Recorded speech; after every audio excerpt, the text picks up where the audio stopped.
नमस्कार. नवीन व्हिडिओ सोबत पुन्हा तुमचे स्वागत.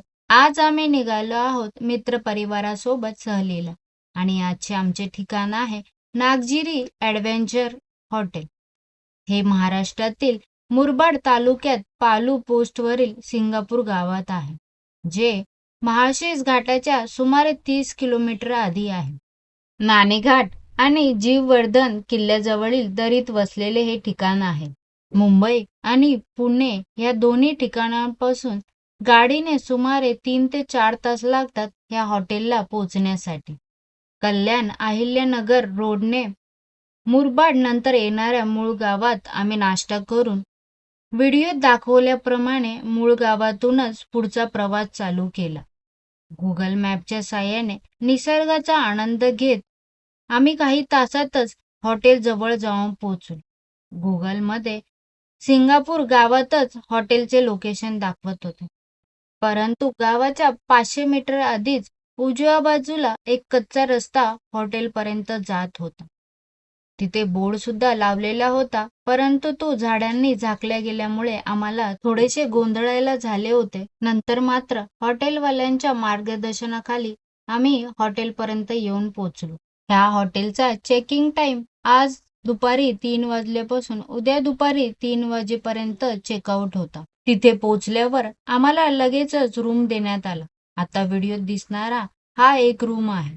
आमच्या ग्रुपमध्ये 9 मोठी व 4 लहान मुलं होती, त्यामुळे 3 रूम आम्ही इथे बुक केल्या होत्या. ह्या रूम मध्ये 4 ते 5 जण राहतील अशी व्यवस्था होती. आता व्हिडिओत दिसलेला सुंदर असा व्ह्यू हा आमच्या रूमच्या बाहेरचा होता. आता तुम्हाला रिसॉर्ट कसे आहे ते दाखवते. मोकळ्या बागेच्याच बाजूने पुढे गेले की डाव्या हाताला काही पायऱ्या खाली जाताना दिसतात. तिथेच हॉटेलमधील स्विमिंग पूल आहे. त्याच्या आधी आता व्हिडिओत दिसत असलेल्या ठिकाणी तुम्ही फोटोग्राफीचा आनंद घेऊ शकता. आता व्हिडिओत दिसत असलेले हेच ते स्विमिंग पूल आहे. सुंदर अशा दिसणाऱ्या व्ह्यू बरोबर पूलमध्ये खेळण्याचा आनंदच काही वेगळा होता. त्याच्याच डाव्या बाजूला काही पावलं चालत गेली की जेवणाची व्यवस्था असलेली जागा आपल्याला दिसते. तर स्विमिंग पूलच्या डाव्या बाजूने काही पायऱ्या खाली जाताना आपल्याला दिसतात. त्या पायऱ्या थेट वाहत्या पाण्याच्या दिशेने जातात. आता व्हिडिओत दिसत असल्याप्रमाणे पाणी अडवण्यासाठी तिथे छोटासा बंधारा पण बांधलेला आहे. हॉटेलमध्ये येणारा प्रत्येक जण तासनतास इथे वेळ घालवतो. पावसाळ्यामध्ये असे वाहते नैसर्गिक पाणी मिळणे व तासनतास तिथे मजा करणे ह्यापेक्षा दुसरे सुख नाही. ह्या सर्व गोष्टी आम्ही या हॉटेलमुळे अनुभवत होतो. थोडा वेळ तिथेच टाइमपास करून आता बाकीचे हॉटेल एक्सप्लोर करण्यासाठी आम्ही आलो.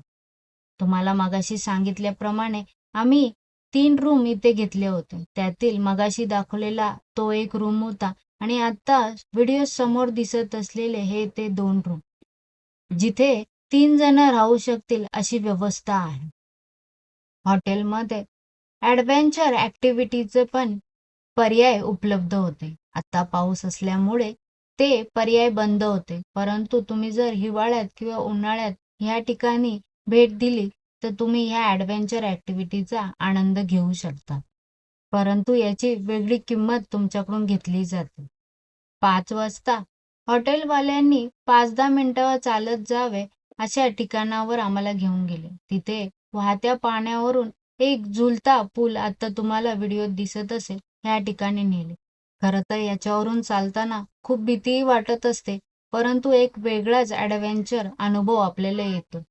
हॉटेलचे प्रति व्यक्ती 2000 असे पॅकेज होते. त्यामध्ये संध्याकाळचा चहा, थोडा नाश्ता, रात्रीचे जेवण, सकाळचा नाश्ता, दुपारचे जेवण आणि सकाळची ट्रॅकिंग, झुलता पूल व झिपलाईन अशा ॲक्टिव्हिटी पॅकेजमध्ये समाविष्ट होते.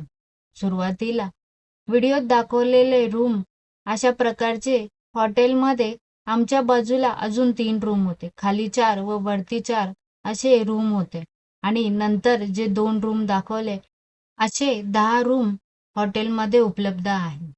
त्याचबरोबर इथे 1 डे पिकनिकचा पण पर्याय उपलब्ध आहे. त्याप्रमाणे तुम्ही हॉटेलवाल्यांशी बोलून 1 डे पिकनिक पण अरेंज करू शकता. आता वेळ झाली होती ती संध्याकाळच्या जेवणाची. जेवणामध्ये व्हेज व नॉनव्हेज असे दोन्ही प्रकार उपलब्ध होते. आणि त्याची मांडणी सुद्धा वेगवेगळ्या ठिकाणी केलेली होती. इथे येणाऱ्या स्वयंपाकासाठी बायका ह्या गावातल्याच असल्यामुळे जेवण हे अगदी घरगुती पद्धतीचे होते. मस्त अशा जेवणावर ताव मारून आम्ही तो दिवस संपवला. दुसऱ्या दिवशी सकाळी 7 वाजता गारगार वातावरणात गरमागरम चहाचा आनंद घेऊन मॉर्निंग ट्रॅकला आम्ही सुरुवात केली. ही ट्रेकिंग हॉटेलवाल्यांतर्फेच नियोजन केलेले होते. हॉटेलपासून 30 ते 40 मिनिटावर निसर्गरम्य दृश्याचा आनंद घेऊन आपण ट्रेक करून एका धबधब्यापाशी जाऊन पोहोचलो. ह्या ट्रेकिंगला जाण्यासाठी कुठलेही अवघड रस्ते नसल्यामुळे लहानांपासून मोठ्यांपर्यंत सर्व ह्या ट्रेकिंगचा आनंद घेऊ शकतात. आता तुम्ही व्हिडिओत पाहत असाल, जाण्यासाठी योग्य असा कच्चा रस्ता होता आणि थोड्या वेळातच चालत आपण त्या छोट्याशा धबधब्यापाशी येऊन पोहोचतो. जो तो आपल्या आपल्या परीने इथे पाण्यामध्ये व धबधब्याखाली पाण्यात खेळण्याचा आनंद घेत होता. खूप सारी फोटोग्राफी करून तिथून थोड्या वेळ टाइमपास करून आम्ही पुन्हा परतीच्या मार्गावर निघालो. ट्रेकिंगवरून परत गेल्यानंतर हॉटेलमध्ये जाऊन आम्ही नाश्ता करणार होतो आणि नाश्त्यानंतर थोडा वेळ आराम करून झिपलाईनचा आनंद आम्ही घेणार होतो.